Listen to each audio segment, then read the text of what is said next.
Fako and the Southwest and Cameroon in general, we are going to beat Morocco here at the Limbe. As traditional rulers, we do our things the traditional way, but we are sure that we have done what is necessary. We are counting on God first and our ancestors here in Fako and the Southwest and Cameroon in general. We are going to beat Morocco here at the Limbe. As traditional rulers.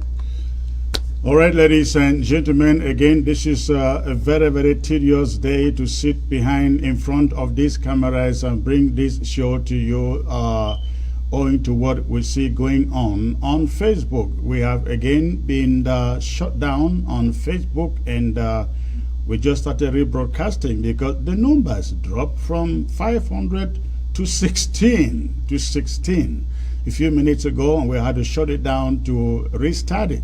However, those of you on satellite are not affected by any means, And so I am now joined by Intumfon Bo Herbert. Intumfon, it's a pleasure to have you in here, sir. My pleasure, bro. Good to see you. Thank you. Barrister John, once more, great pleasure having you here, sir. Thank you, Chris. Thank you for being here once more. We're very embarrassed what is happening with Facebook, but the Lord is in control. Absolutely, he is. Professor Ayim, finally, I think we've got your audio turned on. Good afternoon, sir. Good afternoon, Secretary Chris. Okay. You hear me now? Awesome, 5 on 5. Okay, 6 on 5, right? 6 on 5 exactly. Yes. All right. Thank you. All right. So I don't know whether you were able to hear that that clip coming from the chiefs in Fako. If you didn't, I think that was muted. Let me take it one more time. As traditional rulers, we do our things the traditional way, but we are sure that we have done what is necessary. We are counting on God first and our ancestors here in Fako and the Southwest and Cameroon in general. We are going to beat Morocco here at the Limbe. As traditional rulers, we do our things the traditional way, but we are sure that we have done what is necessary. We have done what is necessary. Those were the so-called traditional leaders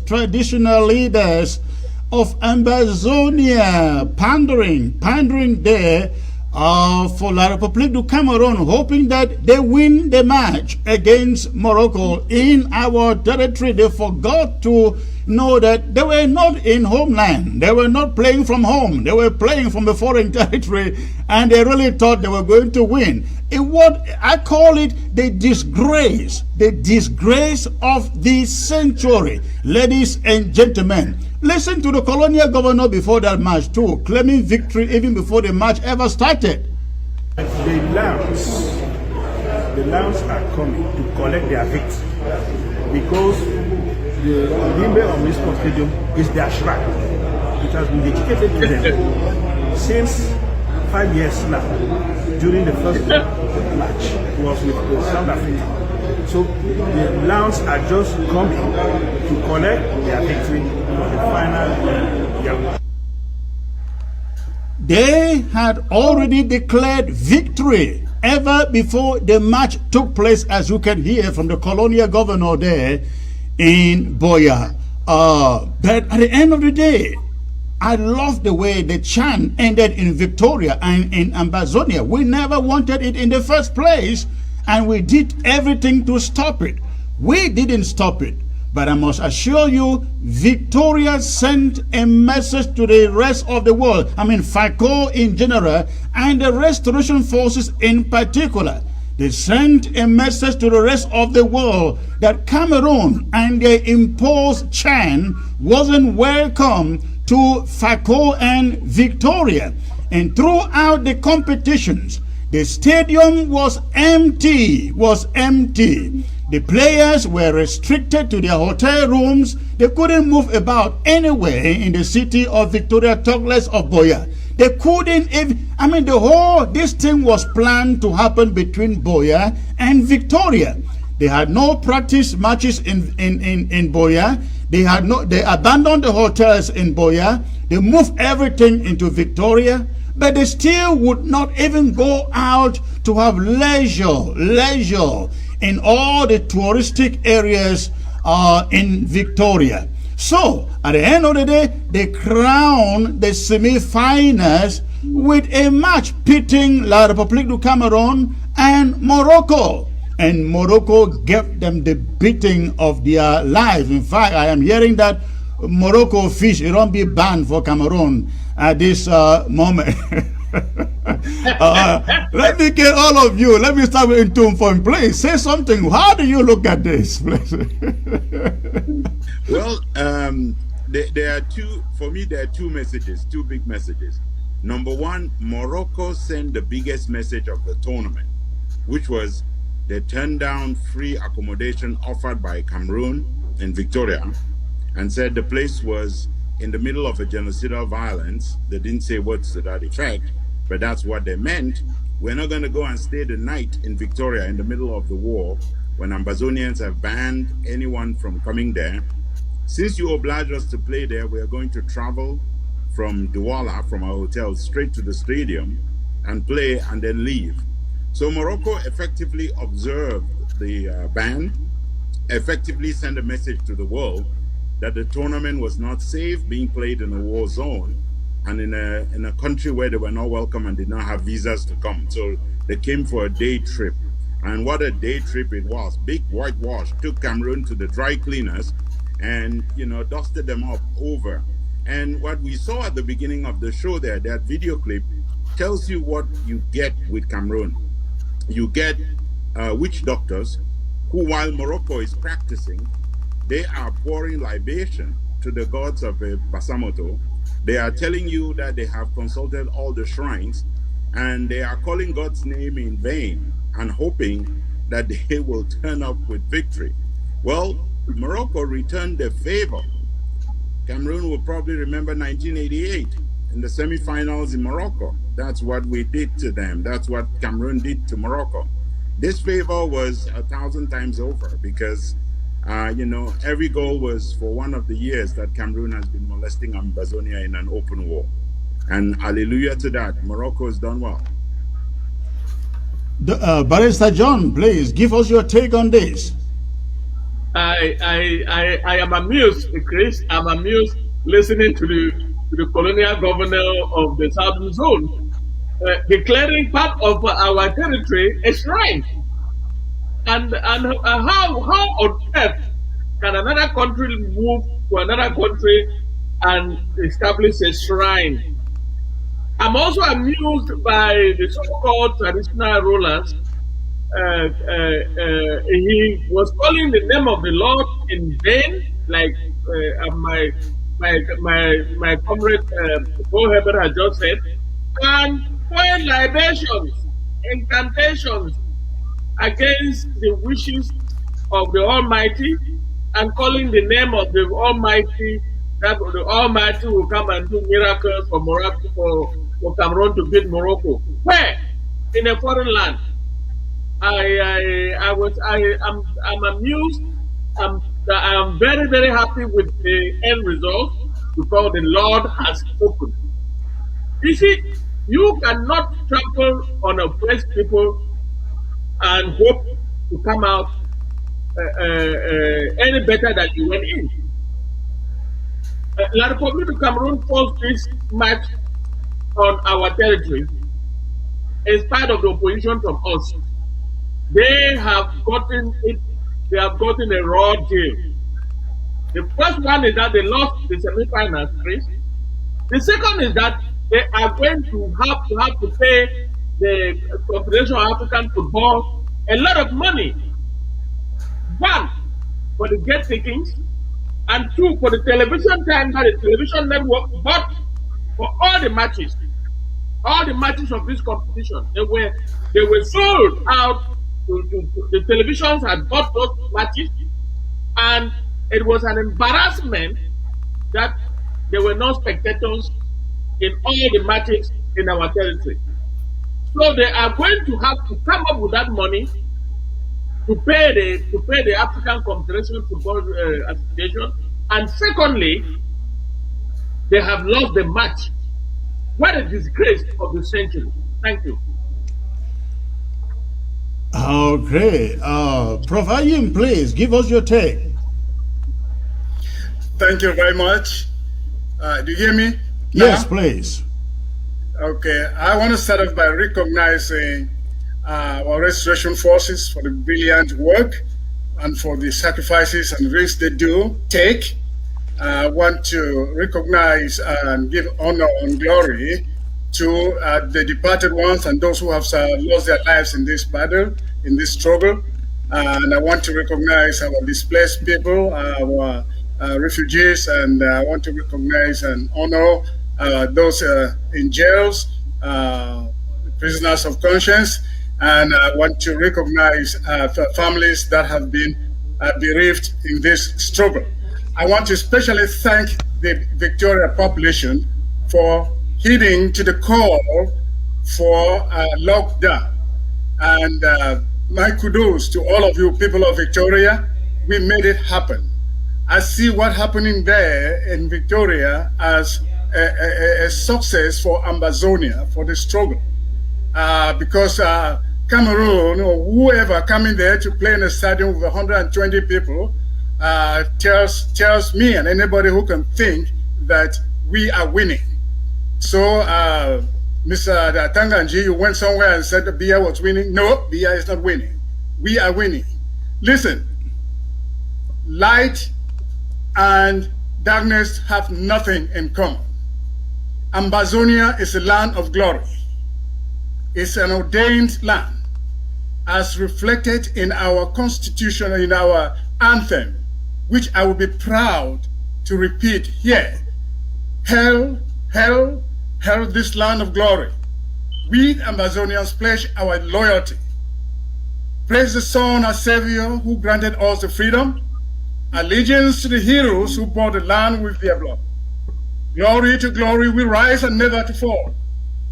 Here in a nation flowing with milk and honey, glory, glory, glory to the Father for making you a nation of joy and forevermore.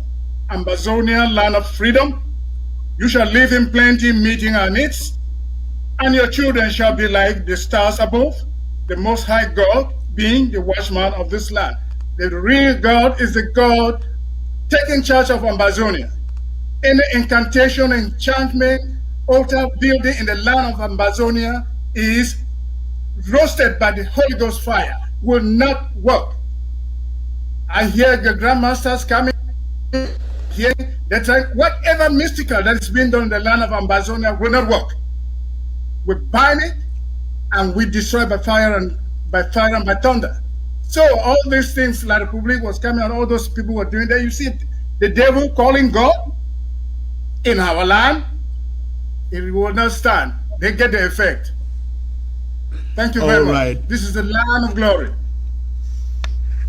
All right. I would like us to look at the political implications of this defeat and the tournament as a whole. La République du Cameroon was organizing this event in Ambazonia to send out the message that there is nothing going on in Ambazonia like war, and that everything else is okay. The matches are not over yet.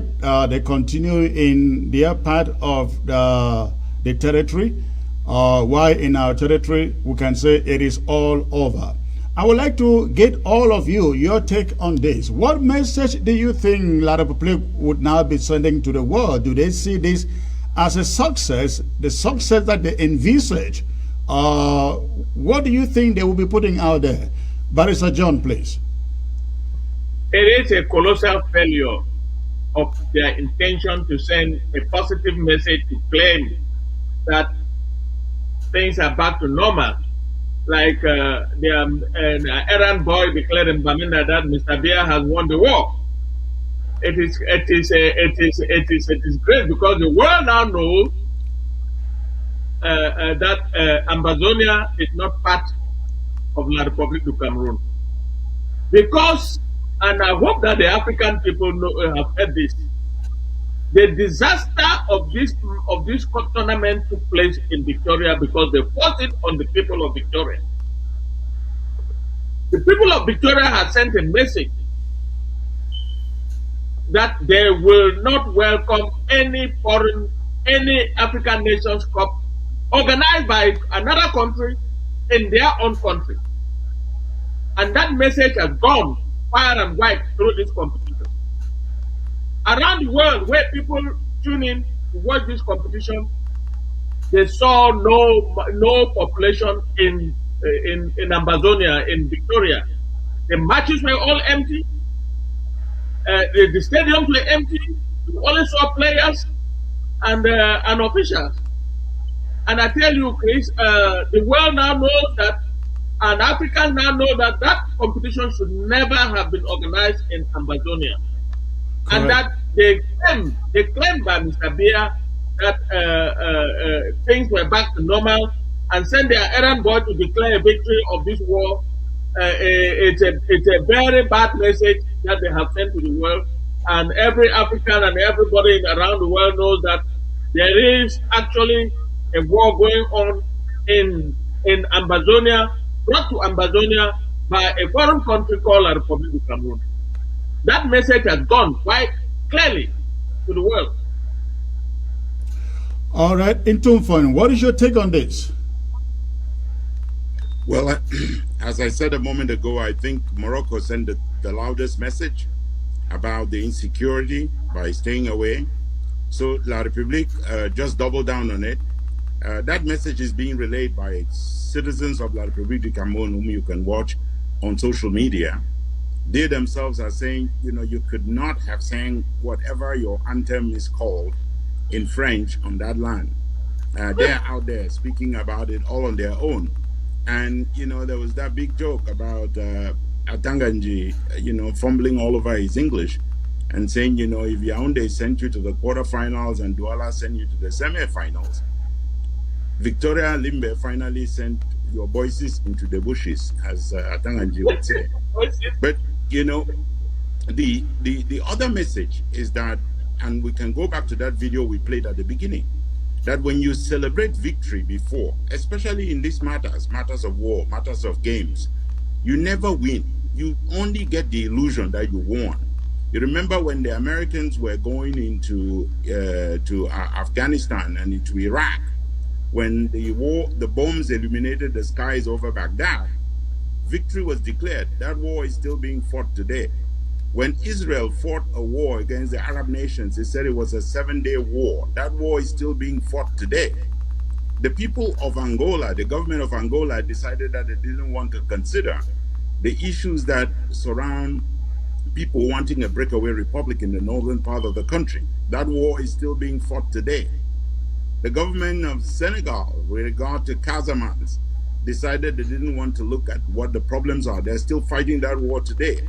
Morocco believed that they could walk all over the Western Sahara and declare independence, even with the help of President Donald Trump, former President Donald Trump, and they are still having to fight that war today. And the message for La République du Cameroun is the early victory you dreamt of about Amazonia, the gods that you consulted, the same gods that you go and consult when the mountain is erupting, you go and slaughter cows because you don't understand anything about science and you don't understand anything about killing an ideology, which is an impossibility. You can continue to do whatever you think you're doing in Amazonia because defeat, like in the case of Morocco, awaits you. Okay. Prof. Ayim, what is your take, please? Yes. My take here is that La République has helped us internationalize our struggle to the countries. I don't waste a minute thinking what La République is going to do because they don't think logically. They think force and think that force is what is going to do it. It's not going to cut. So we as the interim government of the Federal Republic of Amazonia, we sat down, the cabinet, and we thought strategically that what do we make out of this challenge? How can we internationalize and get our message to the countries participating? So we thought strategically, and that La Republique has actually helped us to bring the countries to us. So now what we should do is to get our people to boycott.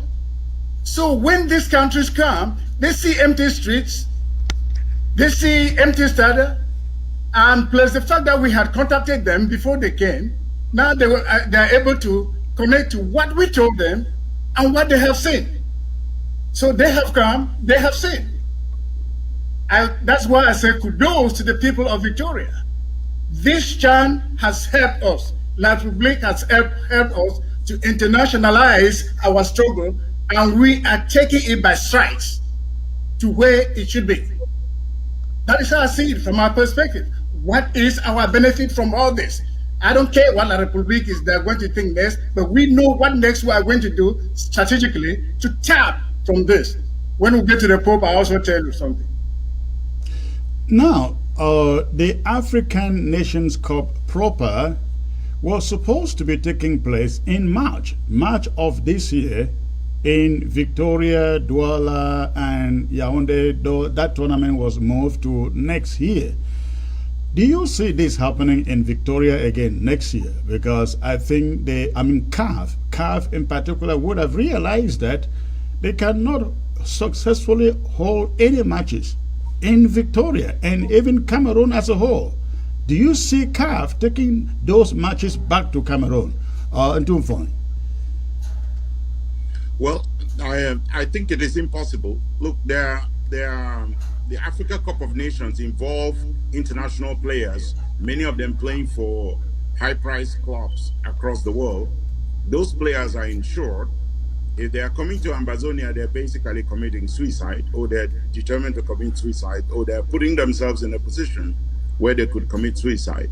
They're going to get their insurance contracts cancelled. They're going to have their clubs threatened that if they go to play there, then they are on their own. You know, the kind of travel advisory that countries put out when you're going traveling around. They say, don't go to this particular place. Avoid such crowds. That kind of advice will be available to all the teams, and Ambazonians will help those teams to understand the extent to which those teams are exposing professionals. There is not a single chance on earth that La République du Cameroon will pull professional players into Ambazonia to play a tournament like that. What do you think, Barrister John? Do you see Cameroon still hosting the African Cup of Nations next year?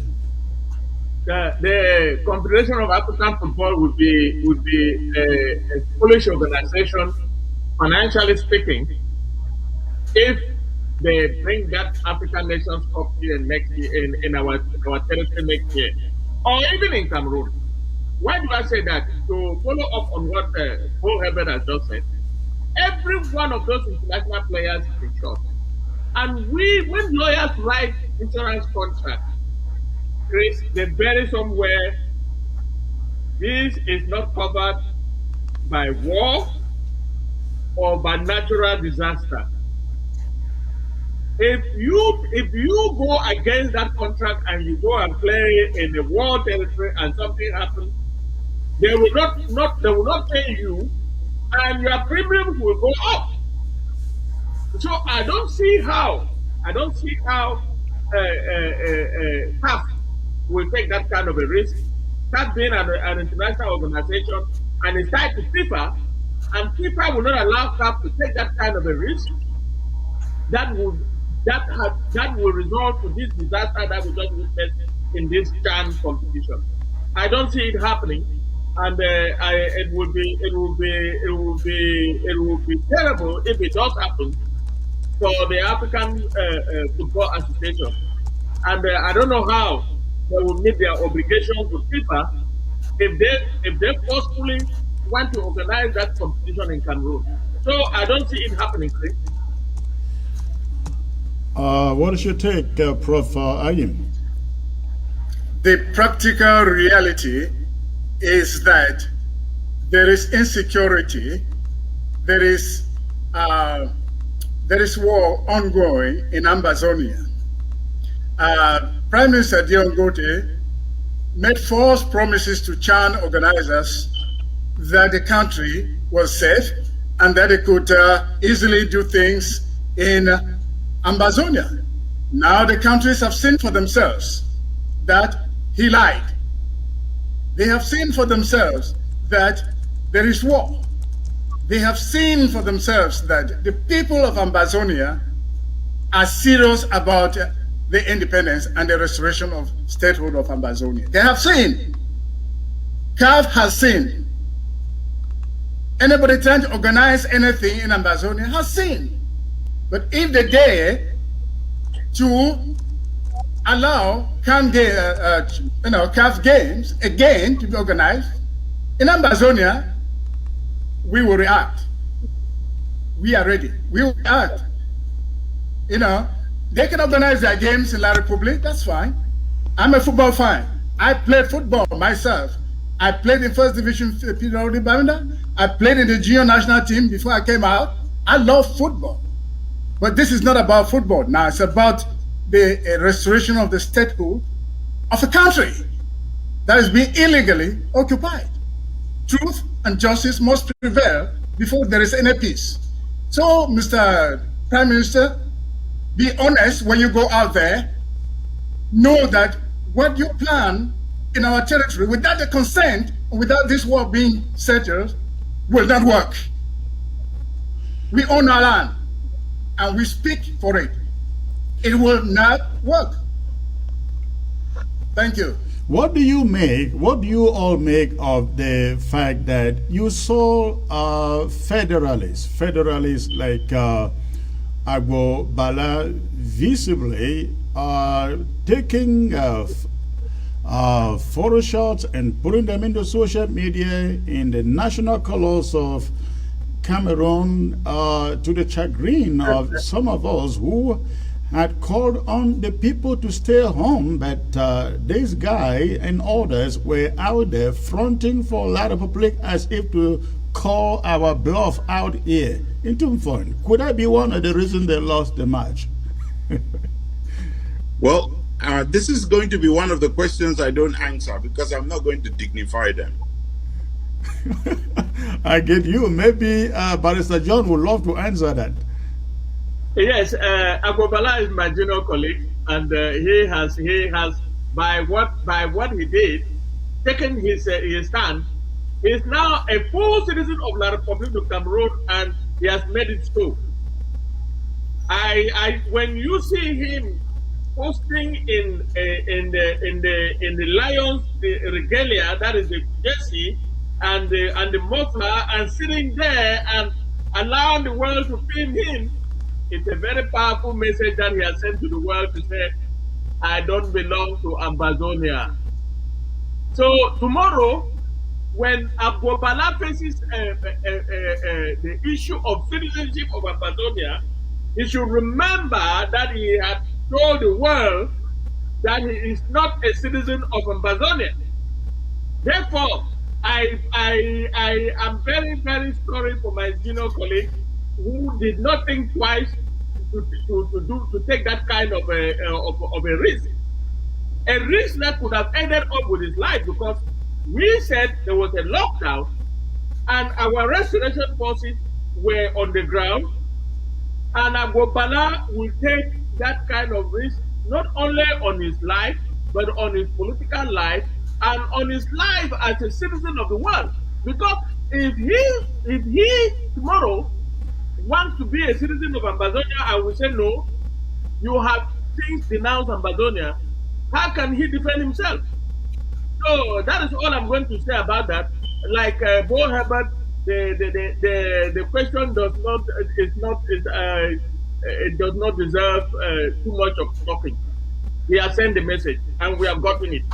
Now, Prof. Ayim, that photo shot of Agbobala is going to be out there forever, perhaps to tell the story in the future of which side he belonged to in this struggle. Am I correct?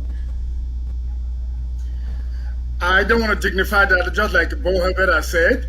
Listen, people have their rights and their freedoms in this country, in Ambazonia, to say what they want to say and express themselves the way they want to. But listen, I do condemn political prostitution in this cause. And that is There are exactly many what people we are in this- talking about here. This is a there guy are who many was people locked up. in this- Let me finish, please. Yeah. There are many people in this cause who are neither here nor there and nowhere. And this must stop, because there are 8 million people who need us to stand firm for independence of the country, and that is what the interim government stands for. You stand for independence, we will work with you. We collaborate with you. If you stand for independence. If you don't, we will not. Thank you. Okay, all right. Let's move on to another subject here. Last week, La République du Cameroon appointed Secretary Generals to the regions. I think this is one of the provisions of their India special status. Now, when they conducted their election, special status election, they told us, or they wanted the world to believe, they are finally giving control, giving power to the regions. But just as you have India governors, India DOs, India city council, what they call the government delegate, they appointed secretary generals from Yaoundé. These secretary generals will essentially run these councils or these regions and report to Yaoundé. And yet they are saying, we have given them power to do what they want to do. I don't understand. I hope our people get this, that in fact, what they call regional autonomy is not what we are seeing here. In Tumfan, you must have listened to those appointments and you realize that all this election thing was a sham. That is, Yaoundé has always done what they want to do, isn't it? Well, there was no election, so again, the stuff they do is selection. So after they had selected the delegates to whatever they call that their thing, then they decided to select who will be the Secretary General. So they wanted somebody who is going to kiss up to Mr. Biya, and that's exactly what they got. The bottom line is that that whole place does not respect any law. It does not respect its own constitution. Contradicts everything they have done with what they call regional, whatever they are calling it. But it's fine if they do it across the Mongo in their own land, because their people have decided that they do not deserve democracy and they do not deserve good governance. So let them do it across the Mongo. As for those who are accepting those positions in Ambazonia, they're basically, saying, I am a colonial officer. I am part of the army of La République du Cameroon in Ambazonia. And they're opening themselves up for attack.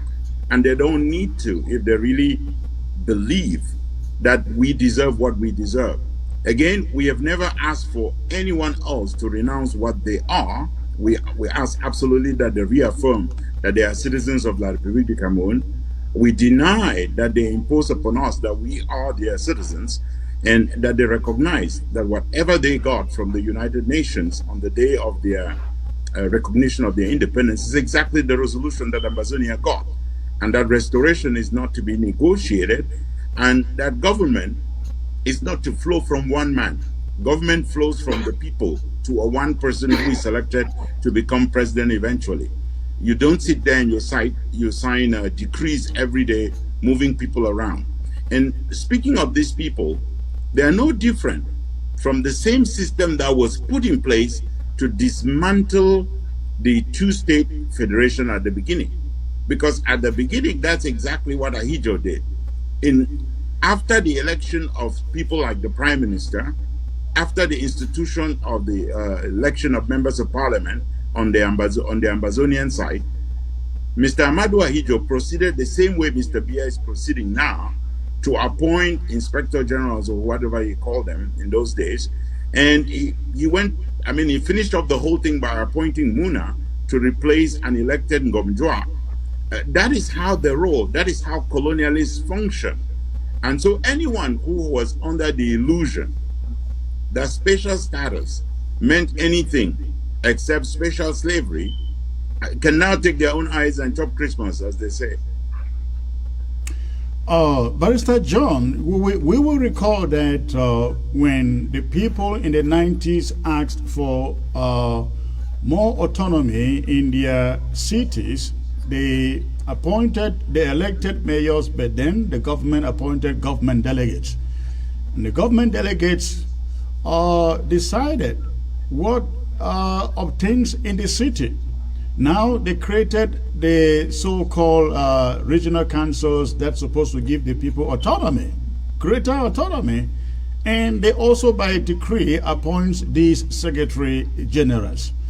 Doesn't this erase any iota of legitimacy in what La Republic do Cameroon is trying to do in giving power to the people? Yes, Chris. On the 1st of October 2017, we restored our sovereignty. And that is what we are fighting to maintain. And you've asked a question that concerns La Republique du Cameroon. All I can say is that anybody who accepts an appointment to function in Ambazonia at this time is doing so at his or her own risk, because they are now legitimate targets, just like the Cameroon soldiers are legitimate targets of the restoration forces on our territory. And to tell you, Chris, I served when I was elected a councillor in those days of the 90s that you just mentioned in Douala. I was serving in the Greater City Council as a councillor and the chairman of the projects committee of that city, and we had no powers. Neither did the government delegate have any financial powers. If the financial person, what they call the treasurer payer or whatever they call them, did not approve giving money.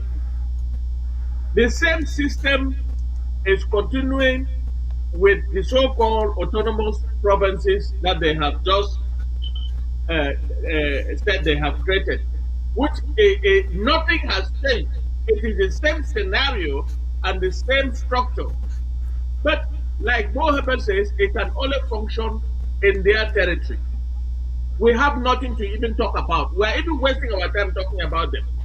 But let our people who accept that appointment and cross over to Ambazonia in the northern zone or the southern zone, claiming to be appointed this and that, secretary general, governor, whatever it is that they have been appointed, they are in the same situation like the Cameroon forces that are on our territory, and they are legitimate targets. They should take note that no councillor was elected in Ambazonia, and that everybody who was selected and is claiming to be a councillor and talking like a councillor and referring to Ambazonia is a legitimate target of the restoration forces of the Federal Republic of Ambazonia.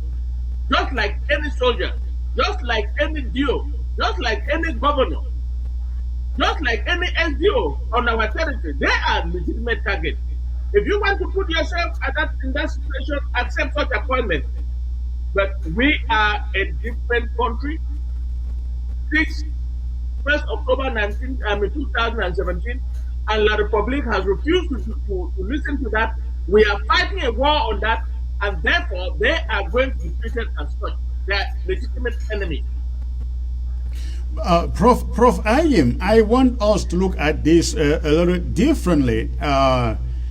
To me, I think what we need our people to know is not about who is appointed as a Secretary General into our territory. I think it is a message that our people need to know that the so-called special status was a smoke screen, nothing in it to alleviate their suffering and to give them exactly what they are asking for: freedom, autonomy. It is not there. The special status hasn't given them, the regional councils and so on hasn't given them, because just as you have divisional officers lording over them, you will have these same secretaries lording over them. They will have no powers to initiate development in their constituencies, because Yawande, through the secretaries, will still have to dictate what goes on in these regions.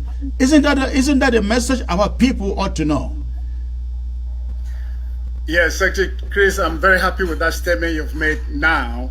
And I just want to say, listen, one can either decide to build one's house on a rock, or you decide to build it on sand.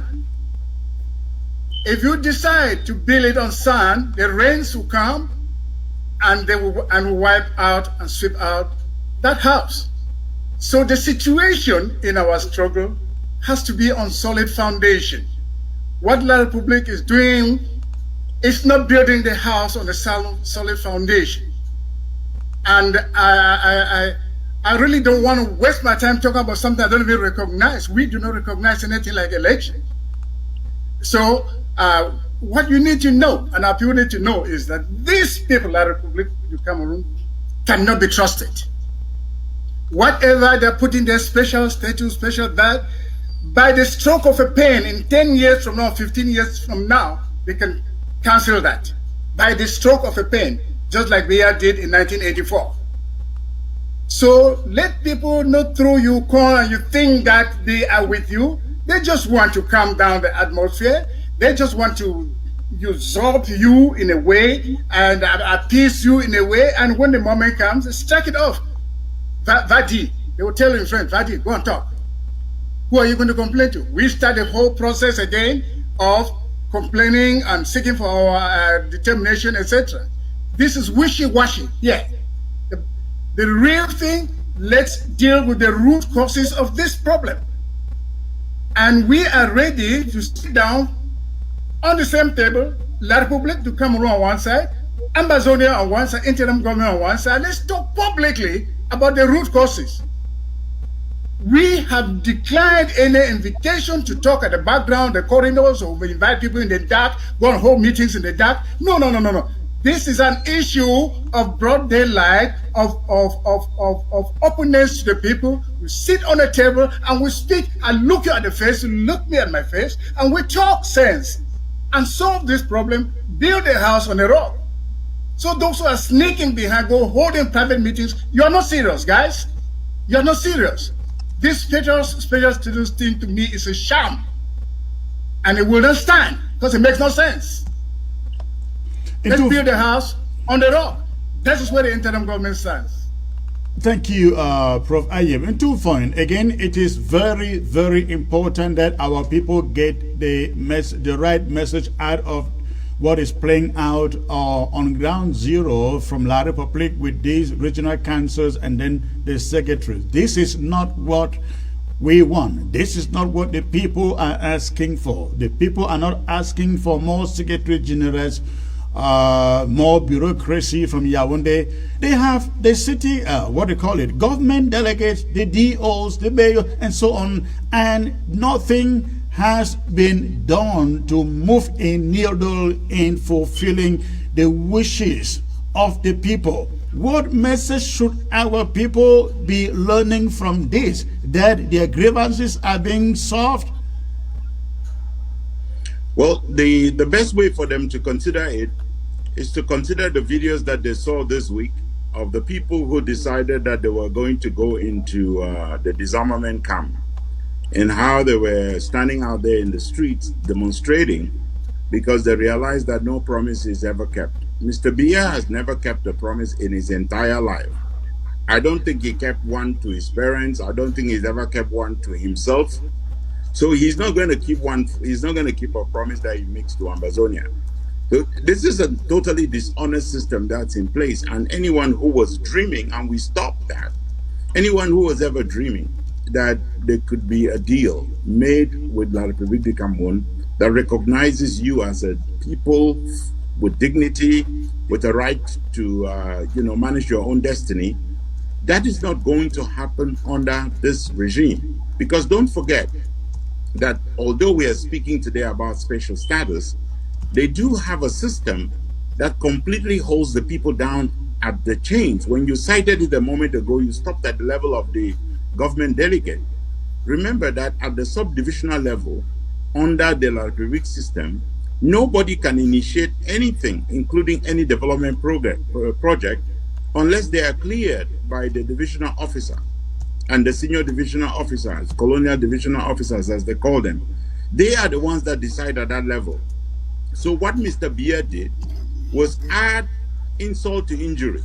So, despite not moving all of these people, he now doubles down by adding a secretary general. So it's an additional layer before the governor and the commandement opérationnels, who are the military governors, who are really the people in charge, because Mr. Biya's government, civilian government, is a facade for the military regime that is in place. So there is absolutely no freedom to expect. There's absolutely no autonomy to expect. That is, I'm speaking about my Francophone neighbors across the border, because our people have already made a very clear choice that we want independence. Now, if La République is interested for us to give them special status, we will give them special status, including the possibility of not building a wall when our country is finally recognized. The possibility of giving them some tourist visas to visit our country if they behave themselves. So if they want special status, we will grant them special status. But we are not asking them for anything right now. And we don't know why they're begging them. They're begging us to accept both their citizenship and special status. We've never asked them for that. So why are they begging us? We're not interested. All right, one more item before we move on. We are hearing that the Vatican is offering to mediate peace in this struggle with between Ambazonia and, of course, French Cameroon. I have not heard it from official circles. I am reading this from the social media. Have any of you heard that from official circles or read it from official circles? Can I go on this? Yes, please. Listen, Chris, I'm speaking to our people as well. We do not depend on hearsay. We should not be commenting on hearsay. This is serious business here. There is the Swiss mediation process ongoing. And any reasonable international community will recommend the Swiss process. I have not seen any official correspondence from the Pope committing the Vatican to mediate instead of the Swiss process. And I would, if I warn that we should be careful, because one thing that we have been advising in the diplomacy and international circles as I walk around is that we talk too much. We've been advised that we talk too much, and sometimes we imagine things and start reacting to the imaginations as if it was. So let's wait. Let's see the official correspondence. Then we know what to say as reasonable and intelligent people. Okay, let me talk about the Pope's visit, which I missed to say the other day. Listen, it was not a political visit.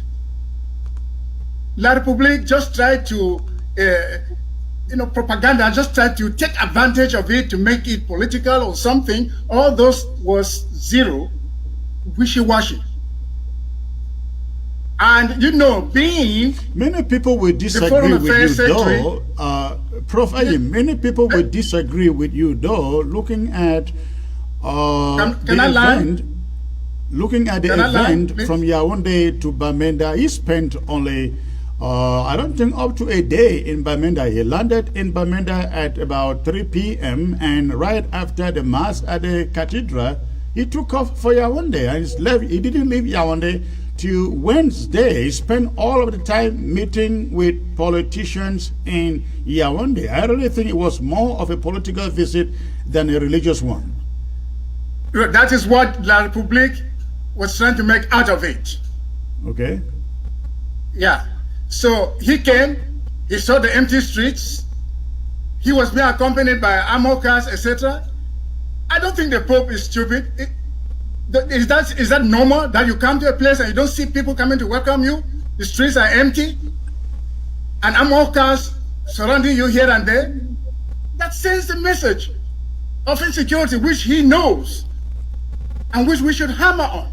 We warn the people of Bamenda, congratulations for the lockdown, for not coming out, because that sent the message. Whatever Yaoundé has been trying to manipulate there, is that their own way of propaganda, I'm telling you. as a Secretary of State of a country, if he comes to a country, he has to see the president of that country. That's but normal to me. I see that. But I'm telling you that. Don't you think you saw much of the country meeting with almost every political faction or leader in that country? When we become Federal Republic of Amazonia, when we return our independence, when he comes, he will meet our head of state and meet with our own people. Okay. Well, I'm telling you that there's nothing official out there. We are barely reacting to our imaginations. Well, until I see. Let me get to. I see Barrister John nodding his head. What do you have different, sir? I beg to disagree, because the Vatican is a city-state, and that man who came to Cameroon is the foreign minister of that city-state. The first place he landed was Yaoundé. He was received by the head of state. He was received by the prime minister. He met with the political leaders of Yaoundé, and he came to Bamenda and officiated only in a mass that gave what you call the podium to his man there here, Andrew, and took off back to Yaoundé and spent That's exactly what I'm saying. I spent another 1 or 2 days in Yaoundé. I'm not a diplomat, but reading from the itinerary and the activities of the cardinal in La République du Cameroon, as opposed to Amazonia, he was on an official visit. Anybody who looks at it differently will not know the difference between an official visit and a private visit. If the Pope wanted him to go straight to Bamenda and conduct a mass, he would have made that request to the Yaoundé authorities. Even if they have to follow him to Bamenda, that would be a different story. But he came, his flight was from Rome to Yaoundé, and he spent the whole time meeting with the political authorities in Yaoundé. How can anybody in his right senses say that it was something recuperated by Yaoundé? He will not. I mean, that's a cardinal, a foreign secretary, a diplomat who went to this country, met with the political authorities, and then went to Bamenda and offered a mass. He did not offer any mass in Yaoundé. He attended masses in Yaoundé. But the whole political thing took place in Yaoundé. And I as a political observer, I will argue that he came there for something other than a ceremony of a mass in Bamenda. But let's talk about this offer to mediate peace. Prof. Ayim has said he has no idea where that is coming from. He hasn't seen it in any official statement. Have you seen any? No. That's why I said read social media at your own risk. A lot of our people are commenting and saying that, the United States has asked the Vatican to intervene and that. That is wishy-washy. There is no such official position. All I know is that the Swiss initiative remains the real, what the international community is hoping for. The United States, the United Nations, the European Union, all the big boys like Canada, Germany, Britain, and so on. Everybody is looking forward to the Swiss initiative. Have you seen on social media? You have all these. Our talking. I will not go to the extent of saying that people talk too much. In a democracy, people have to talk. Whether you like it or you don't like it, people will talk. All you need to do is to decipher between what people say and what the reality is. And you cannot stop our people from talking. I don't think you can stop any American from talking. All I'm saying is that talking is one thing, and the real thing is another. There is no such official position about the Vatican wanting to mediate or so on and so. I've not seen it. At least, you know that I read everything. I've not seen it anywhere, Chris. All right, let me get to Ntumfoy. Ntumfoy, have you seen anything out there suggesting officially that the Vatican is taking up mediation for this conflict? No, I have not. But already on the program here last week, I was telling everyone, warning Ambazonians, that what had happened in Bamenda and during the visit of the Cardinal was that we had the hawks of war from the point of view of La République du Cameroon. We had all of them gather, and those hawks of war, led by Ferdinand Gongo, are totally opposed to the Swiss-led process because they realize that in the face of international community, they do not have wiggle room. They do not have a way, and they do not have a case to make against Ambazonia. And Ferdinand Gongo is leading the wing of La République du Cameroon. They are divided into 3 camps that is desperate to get out of the Swiss-led process. Ferdinand Gongo is also the same person who was manipulating the press as soon as Team Ambazonia was being constituted in Switzerland. He's the one who was putting out press statements indicating that people were there while the Swiss were negotiating their own deals in Cameroon, as if the Swiss were supposed to cut relationships because they were now mediating in a peace process. So as in a justice field, the negotiation process. So what really happened there, what we saw unfold over the last few days with the visit of the Cardinal was indeed a highly political move on the part of the state city of the Vatican, sending their foreign minister to come and discuss not only politics, but also religion.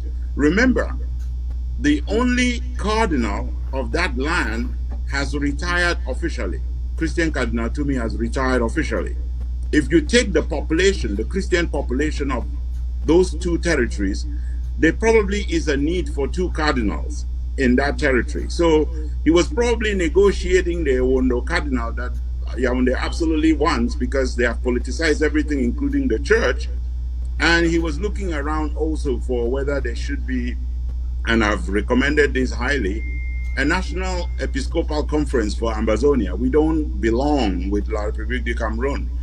They also have an obligation linked to religion and linked to the teaching of the church to offer peacemaking as part of their job. And the Sant'Egidio, which is negotiating peace for South Sudan, with the Pope leading it himself, they are going to make an offer. If they don't make an offer, Ferdinand Gongo is going to be begging them to make an offer, because Mr. Biya and Ferdinand Gongo and the rest of La République du Cameroon are desperate to get out of the Swiss-led process, because they want a process where the United Nations is not committed to, where the European Union is not committed to, where America doesn't give support to, where the Canadians do not give support to. And the Vatican will be absolutely out of its mind if they were to offer such a mediation. Because if they offer it outside of the framework of the Swiss-led process, they will be all alone. And the Pope is too savvy on these matters to try something like that. Remember that the Pope is the one who set up the whole system that allowed the Obama administration to finally make a deal with Cuba. So he is not going to make that kind of foolish move.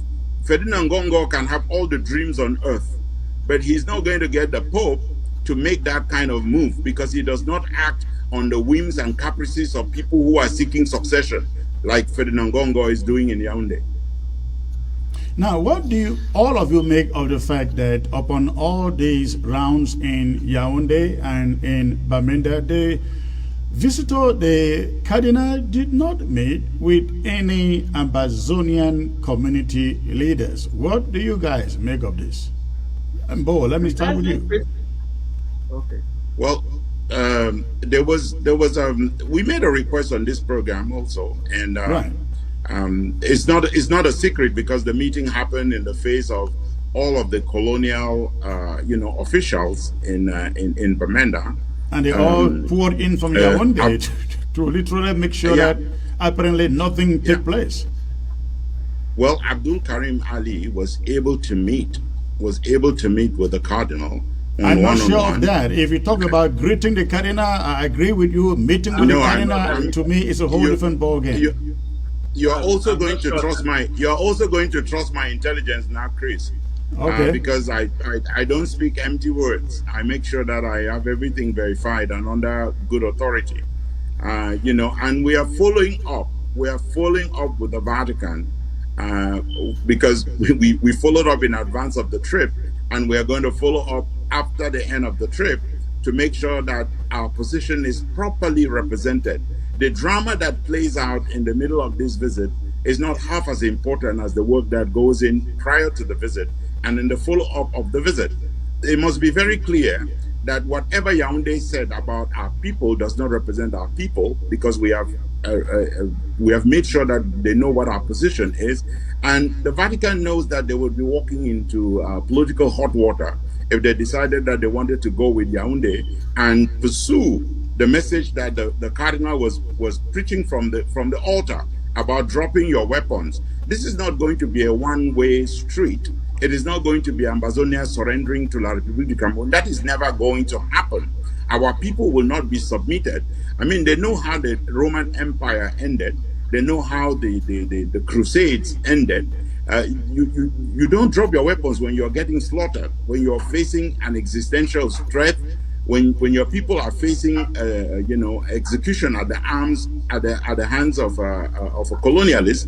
You stand up and you defend yourself. So what needs to happen is a mediation process that's underway, supported by the United Nations, the biggest institution with authority to do so, needs to be supported by everyone, including the Vatican. Because even if the Vatican were to lay down a peace process, which they did in the case of South Sudan, that peace process cannot be implemented by the Vatican.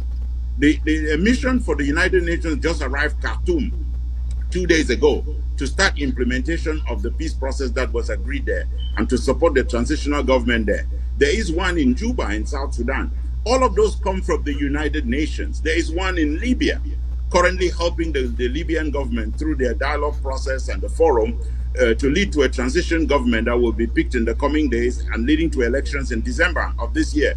All of those processes must be supported by the United Nations, and the Vatican will not start a process that is not supported by the United Nations. Well, if the Vatican should start any process, what becomes of the Swiss process? Well, I can assure you that they will not start one, because and they will not start one detached. But you can be very sure that Ferdinand Gongo would. That's who put out the press release. That's who put out the statement on social media.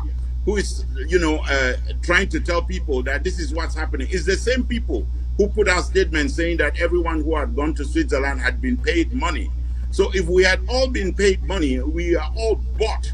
Why didn't they show up so that we can sign over Ambazonia to them? Thank you. Barrister John, again, let's look at this question of showing up in Bamenda, in Yaoundé, and spending all this time in not really meeting with any Ambazonia community delegation. It is very simple, Chris. It is very simple. The Vatican came to meet with La République du Cameroon.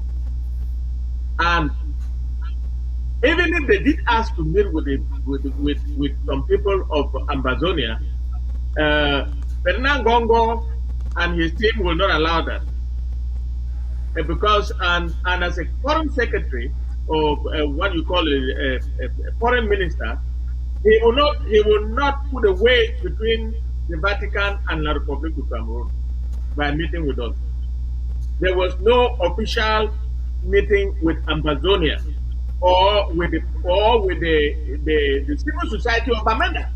There was no such thing on the pipeline. So that's why I argue, and very strongly, that it was a political visit by the Vatican to La République du Cameroon.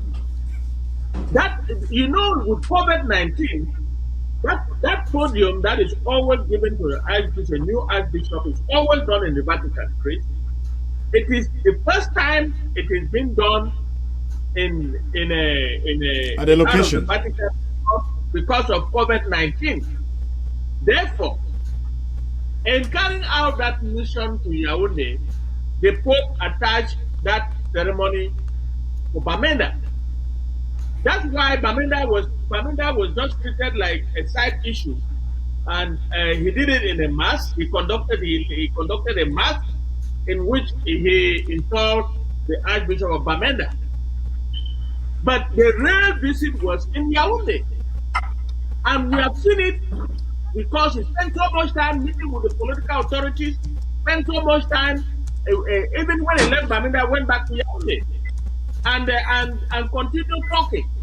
I will agree with Bo Herbert that there is more that the Vatican wants from La République du Cameroon than what it seems to portray. Ngongo only followed in Bamenda to make sure that the Vatican or the Cardinal does not go beyond the scope of his visit. I want to say that anybody who looks at it differently probably has not, well, I'm not a diplomat, but I am also a political observer. I have seen all what happened in Yaoundé, and it's consistent with the visit, with the official visit of a foreign minister in any territory, in any other country. And therefore, anybody who thinks otherwise, I don't know. They made sure. This visit that we're talking about, Abdul Karim going to meet him.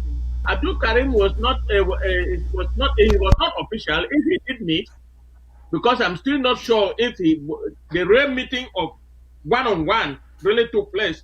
But if he did meet, it was an occasion for him to take advantage and meet and say something. It was not planned. And if he's meeting the cardinal, he was meeting the cardinal in whose name? We didn't think that he could meet in our name. We just encouraged that he should at least find a way to talk to pass a message. And if he did that, fair and good. But officially, there was no meeting with the Bamenda civil society or with Ambazonia.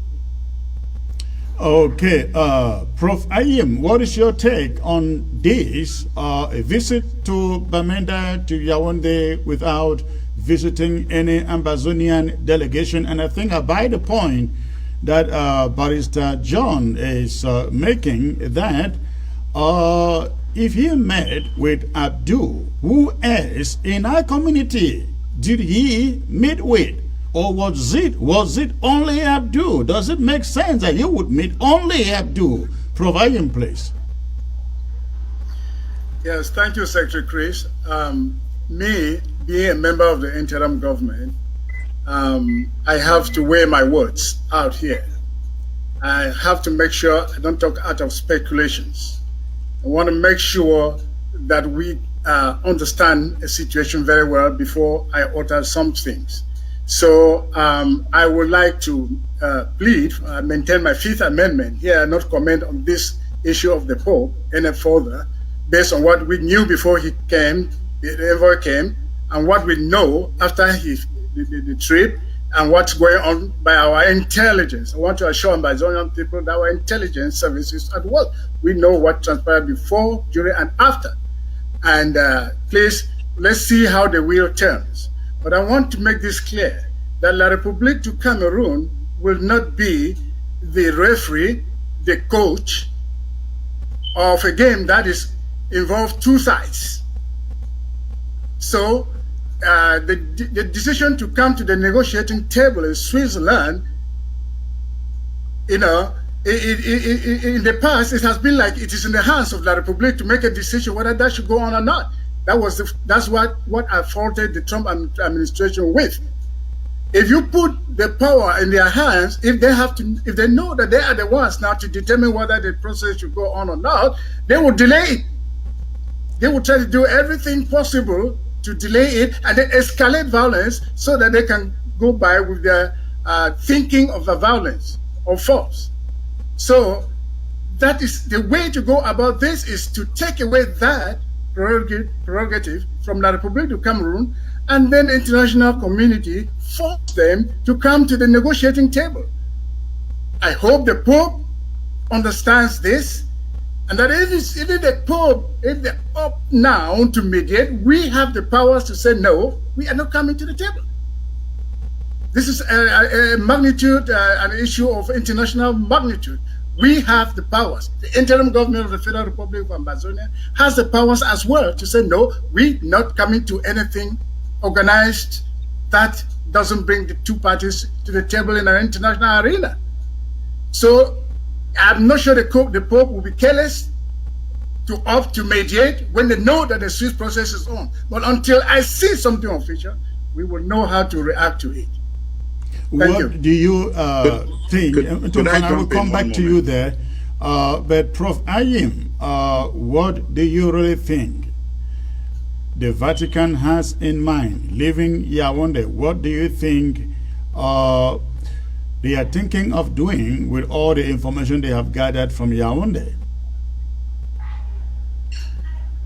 What I want to wait and see what they make of it officially. I want to see an official statement from the Vatican.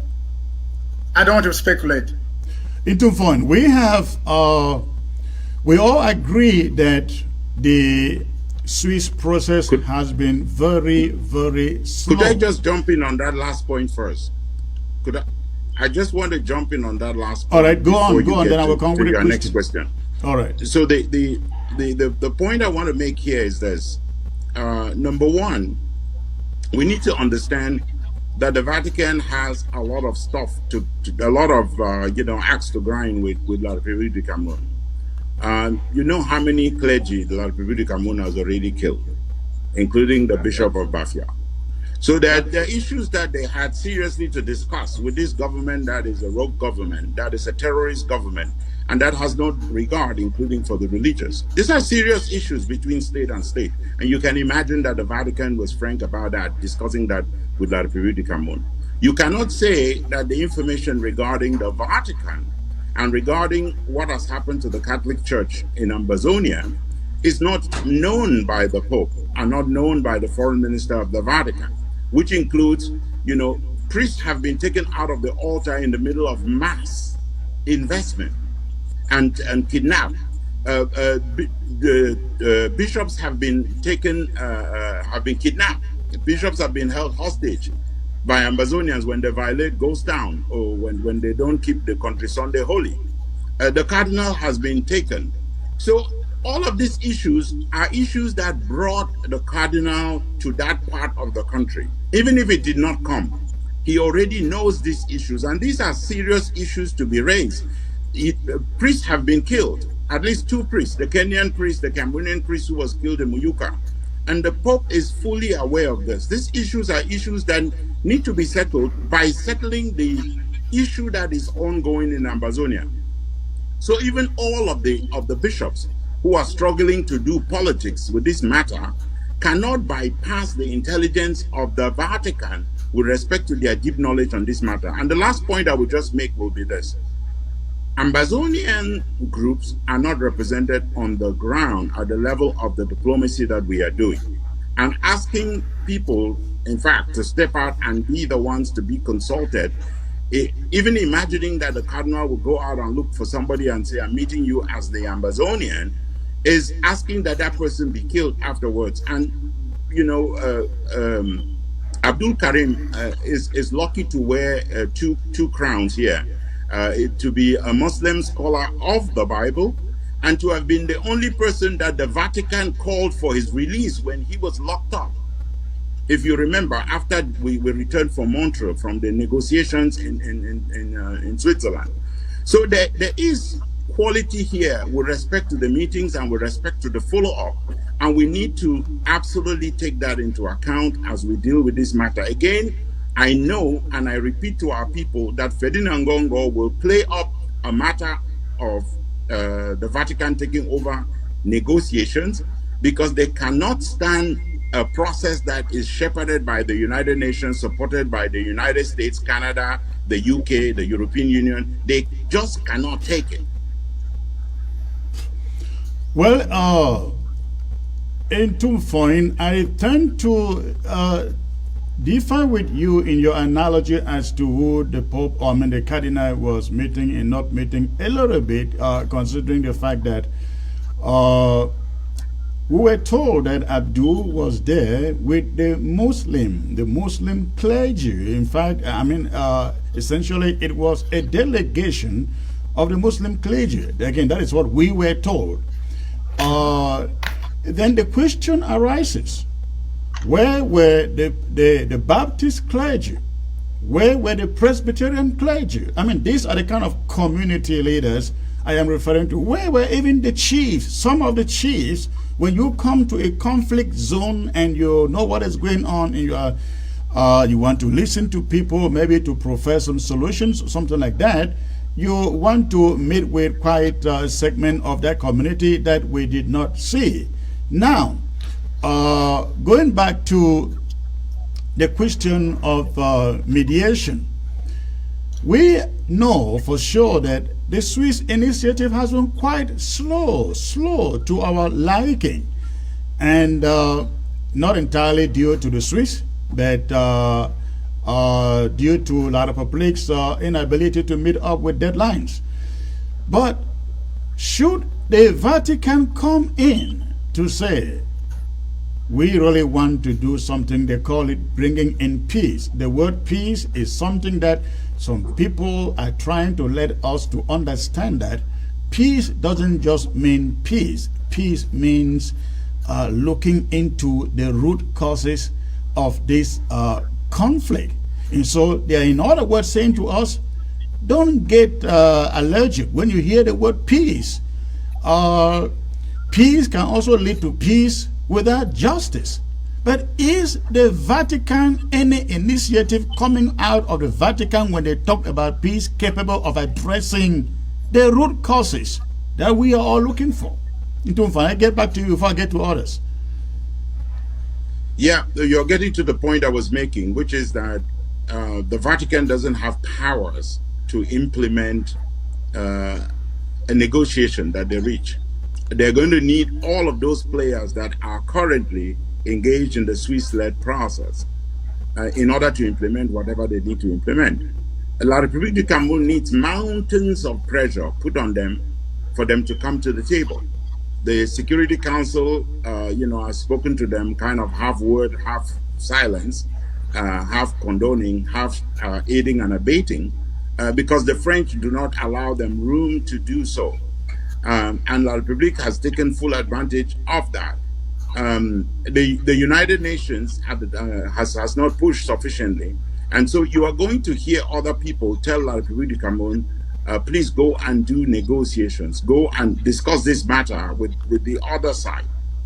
And I'm not sure that in all the preachings of the popes, including Pope Francis, where he explains very clearly what peace is. Peace is a product of justice. That the cardinal is unaware of that, and that the Pope would be unaware, and the process that is put in place would be unaware.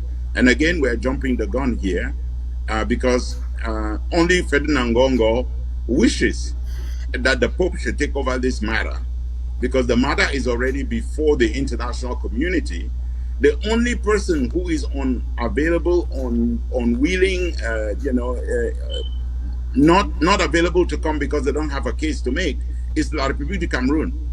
If La République du Cameroon is absolutely certain, 100% cocksure, that they own Ambazonia and that they have sovereignty over Ambazonia, that will be an easy thing to prove before the United Nations.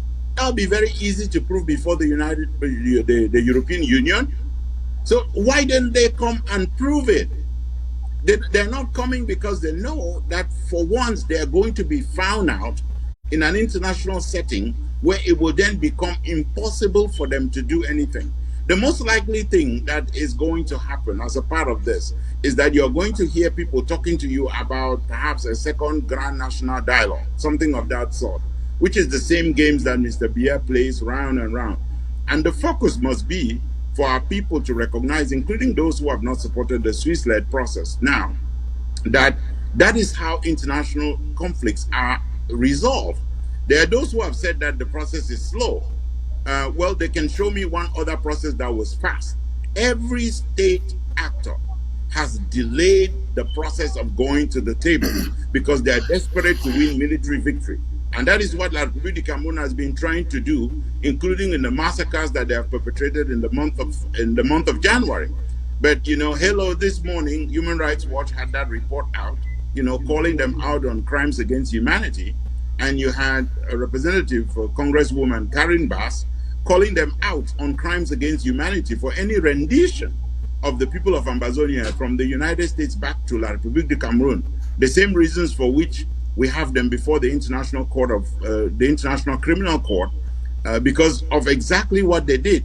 And they should read some of that information about the International Criminal Court, because a Ugandan former child soldier was just condemned this morning, and it is exactly in line with the kinds of crimes that they have been committing. So Atanga and Jipol, there's someone who is going ahead of you from Uganda before we bring you to that court. All right, thank you. We are trying to round up this broadcast, but let me get to Barrister John and Prof. Ayim before we call it a day. Barrister John, please. Yes, Chris, let me play the devil's advocate. I listened very carefully to the sermon delivered by the Cardinal in that Mass in Bamenda. And the two words that kept coming up again and again and again were peace and reconciliation. Correct. Those were the exact words. Yes. The word reconciliation, Chris, from the Christian point of view and from the church's point of view, negates justice. The Pope might have been giving the definition of justice, but reconciliation was being played in Bamenda along with peace. And I would say, and I would argue very strongly, that the Vatican is not an honest broker in this conflict. Because if the cardinal idea of peace and reconciliation is based on the Christian value, then their mission was not to bring about justice, was not to bring about non-justice, was to preach to the people of Bamenda that you need to reconcile with your enemy. That's the way I interpreted it. I may be wrong, but I am also saying that I don't see the Vatican in any role in this conflict, at least not after the Swiss initiative has been put together. Until the Swiss initiative fails and fails woefully, before you can have other players coming up. And that will not exclude the Vatican. But for now, the Vatican is not part of this. I have not seen it anywhere. I have not read it anywhere. I don't know where this whole thing about the Vatican mediating came from. It came from us, those of us who have spent the whole time on our keyboards and churning out all kinds of messages. But that's democracy for you, Prof. Ayim.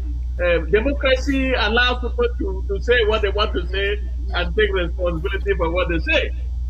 So I will end by saying leave the Vatican out of this whole thing for now. Barrister John, let us look at a point that Bo made there. What if, on advice from the Vatican, La République says, let's call for another national dialogue, and this time let's bring in the diaspora, let's bring in the separatists, let's bring in everybody. Of course, they know how to manipulate it. And the international community says right now they are doing the right thing. And the Swiss process is still lying there. Then What on do we arrival- do? Then on arrival, the interim government, at least the one that I know right now, will not buy that. You cannot have a conflict with somebody and that very person is calling for what you call the Grand National Dialogue, to invite an adversary to come and talk with him. I don't see where that is done anywhere in the world. We're talking about an international conflict like the war between La Republic of Cameroon and Ambazonia. And you're telling me that because of the cardinal visit, there will be a grand national dialogue and we should be jumping for it. For all I care, the whole international community can endorse any grand national dialogue. This interim government will not be part of it. All right, thank you. Prof. Ayim, your last word, please. Who is there to show that if we show up, we will not be picked up in Yaoundé? Who's there to do that? The Vatican will put a policy over you not to be picked up in Yaoundé. No. I don't care what the Vatican says. The Vatican does not control my life. And I'm saying that anybody who will take the risk of going to Yaoundé for another grand national dialogue, you are going there at your own risk. That type of thing is dead on arrival, to use our term. It's dead on arrival, and this interim government will not accept. The whole United States, the whole United Nations can back a grand national dialogue of Mr. Bia. I will not be a party to it. I will advise that the interim government should not be a party to it. I will advise that ACT should not be a party to it. Okay, Prof. Ayim, please. Yes, thank you very much. Let me round up this by telling our restoration forces, I want to congratulate you again. I want to let you know that, and the people of Ambazonia, that this struggle is in our hands. It is in our hands. We are the ones to control our destiny. And what we have done related to the lockdown during the Pope's visit or the Cardinal's visit and during Shan, let's keep this spirit going. Once the interim government calls it, let us keep the spirit going. We really value the ground zero for obeying the lockdown. We will have to do something differently for La Republique to feel it, for La Republique to come to the table. We have seen and we are strategizing. We'll have to do something differently. We'll not be begging them all the time or depending on them all the time. We will do something, they will come to the table. I just want our people to know that the delay in the Swiss process has been also because of this COVID. COVID came, it wasn't friendly to us. In fact, COVID actually helped La Republique a little bit with this delay. So COVID has been one of those things we should accuse for the delay. But the Swiss process is not dead. It is on and actively on. So please, let us take this thing in our hands and unite, come together, and bring La Republique to the table. In other words, there are things that we can do that can bring them to the table. We shouldn't wait for them to call the shots. We will call the shots. We will do things that will make this happen. Thank you. All right. Thank you, gentlemen. Unfortunately, time is far gone to open the phone lines to hear from Ground Zero. But I just like to remind Ground Zero that the 8th through to the 11th is lockdown of all Ambazonia towards the so-called Youth Day, 11th of February. Again, thank you all for showing up. God bless you all, sirs. God bless you. Thank you. Thank you. Thank you. Thank you for having me. I'm happy my phone works. All right. Okay, ladies and gentlemen, before you go, I got a short statement that I love to make, but I'd like you to listen to this. Before I make that statement. You listen to watch this. This thing that they work, I see people that study. When you pay house, they can't close your house. They can't see your house. They see me, you can't pay for council first. Meanwhile, for inside Ambaland, we don't talk, so we don't get any council. Sooner than this. Now that document it is. Yes. that I receive book and this way that they pay. I hope so when they see I'm fine. Well, other people come on from Bamenda too, eh? Yes. And then the worker see store them. I beg people when the worker see store them so no. When I just tell you waiting for do and for the people then now so. Now then the worker close store them for Bamenda with this thing. Where the worker with made. Yes, now the worker than this. So now all than that. Wait to be your name? God will and And then the other man. Alushot phone. Yeah? Alushot phone. Open your eye, they look the camera away, they talk and they hear your voice. Alushot phone. You be which tribe? I've been man confront Tambe. You? Chomba. You been Chomba? Yeah. For inside the Bamenda, the land. Okay. You? And then the last man. Eh? Batibo. So all when I saw when I been an Anglophone them. For inside here, they never tell when I say council, not they. Then when I see one go work for council, no be so. Now who they send when I for outside? Same when I work a lock store them. Eh? Yes. And then here when I first now. I say yes. Yes. When I show say military, the military way there for town. When I check say the military fit to take when I. No. Military people take way. No. Why when I still go when I know say we don't deny for inside ambulance we no want no government transaction from the Republic government. Boss, the truth where they now say with the manage now we Hungary. Like okay, when I manage in Hungary. Then now listen, no over preach, sir. I dey ask when I say yes. When I know say beginner they die from Chomba. Yes. Beginner they die who say you come out. Yes. They die there. Now who they kill him? Eh? Now then the key. Yes. So for this as the key, so you need to see touch with now. When I say decide for go for that place for go to work with government. Eh? It touch with now.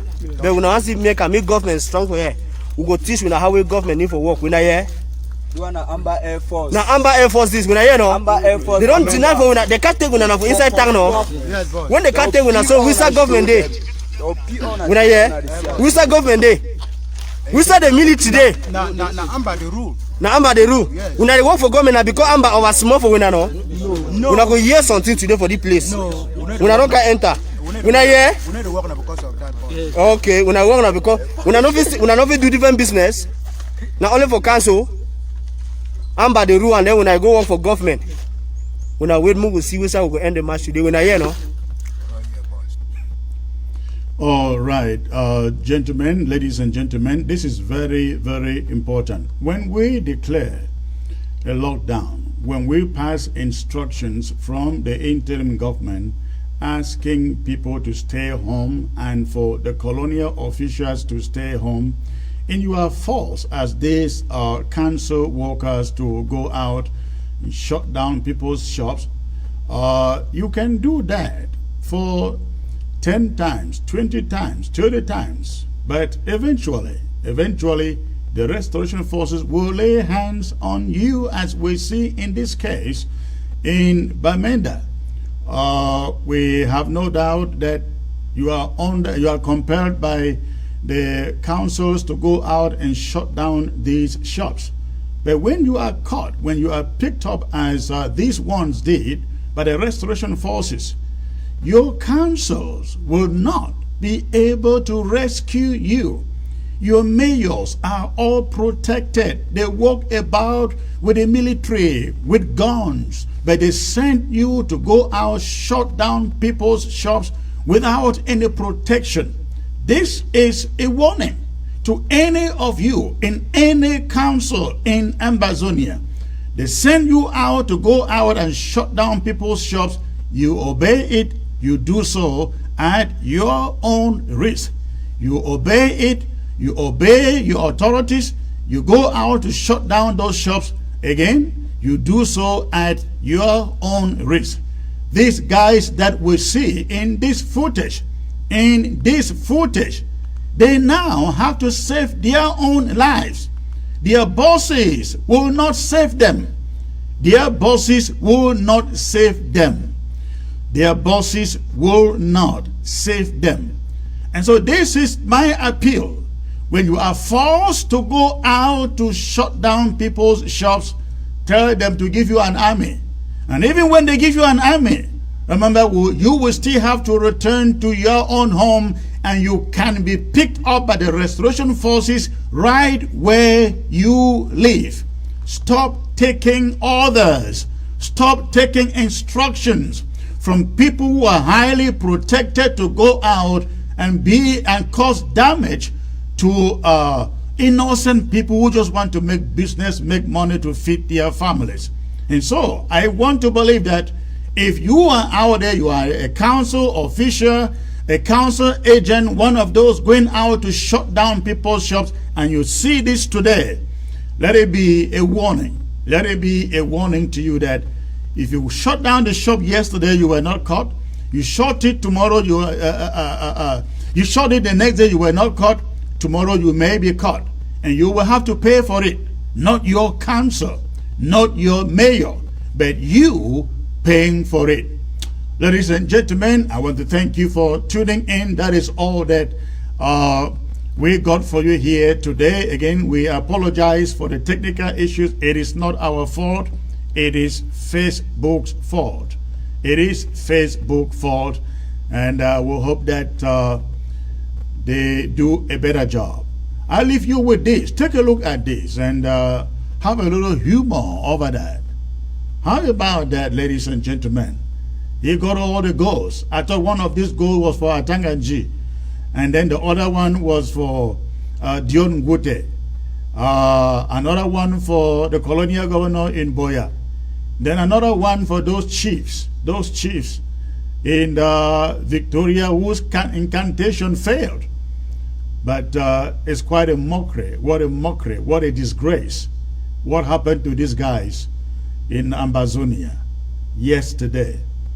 Once more, on behalf of the interim government, I really want to thank the people of Fako, the people of Victoria in particular, for standing up and refusing to be part of this sham so-called Chan. Thank you all, and God bless you all.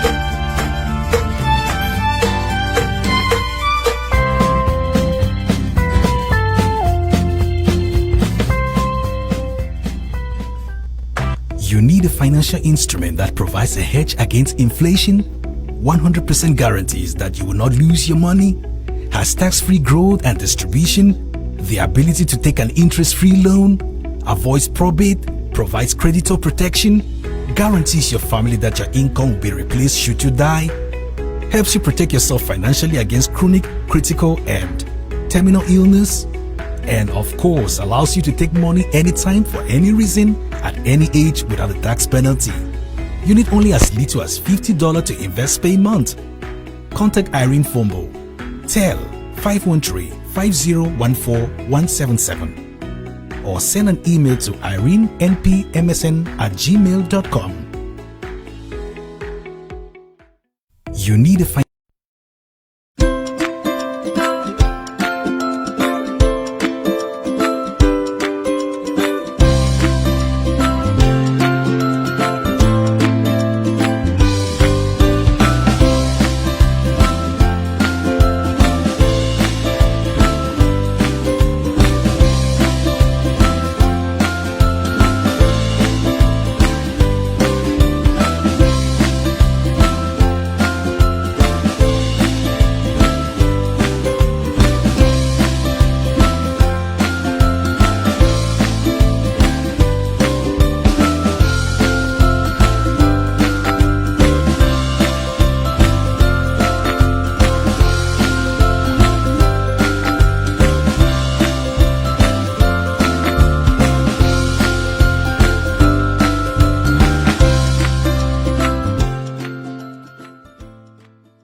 Start a new career as a Linux system administrator with an average salary of $80,000 to $120,000 a year. Dynamic Tech Academy has transformed many lives for the better through our 6-month Linux program. We are so excited to announce that we are adding DevOps course and Red Hat certification at no charge, which will make students more competitive. Over 80% of our students have no prior IT background, yet vast majority of alumni land jobs in 3 to 6 months after they start applying. Our ultimate goal is to reach 100% student employment, so we work with every student until he or she gets a job. Upon successful completion of the course, we will provide resume building, interview preparation, and job placement assistance. With the Linux course, you get more than 300 hours of in-depth training, and you get to learn from experienced instructors. By the end of the program, our students can be Red Hat certified if they choose. Our alumni work in companies, both government and private companies in the USA, Canada, and even Europe. Want to learn more about the program? You can contact us at info@dynamicdmv.com, or you can call us at 240-604-9505, or you can call us at 240-423-7865. And you can also visit us at www.dynamictechdmv.com. If you are interested in online classes, please register on our website. That's once again www.dynamictechdmv.com.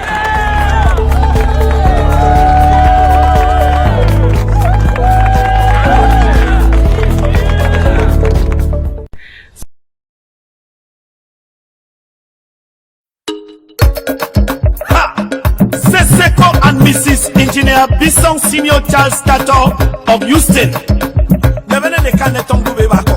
Oh no, Madame Angela.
PhD. Oh no.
Madame Angela. Woman of Fuma Putu Punita, Seseko, Seseko, Sapu Punita.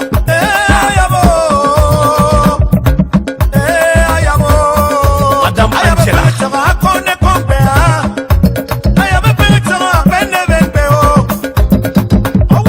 Nai Manduba Neru. On fait Manduba ya Cheche.